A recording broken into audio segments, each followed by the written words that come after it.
Kinilala ng Department of Education at UNICEF Philippines, katuwang ang pamahalaang lungsod ng Maynila, ang nasa 400 mag-aaral ng Alternative Learning System na matagumpay na nakatapos sa Micro-Certification Program.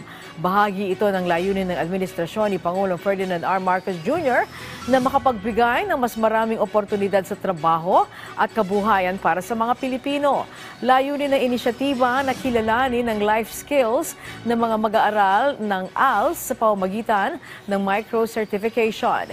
Binibigyan diin naman sa programa ang patuloy na pagtutok ng DepEd sa inklusibo at patas na edukasyon sa pamamagitan ng pagkilala sa iba't ibang estilo ng pagkatuto ng mga out-of-school youth at adult learners. Samantala, planong palawakin ng DepEd ang paggamit ng sertipikasyon at gamitin ang mga resulta para mapabuti pa ang kanilang mga programa.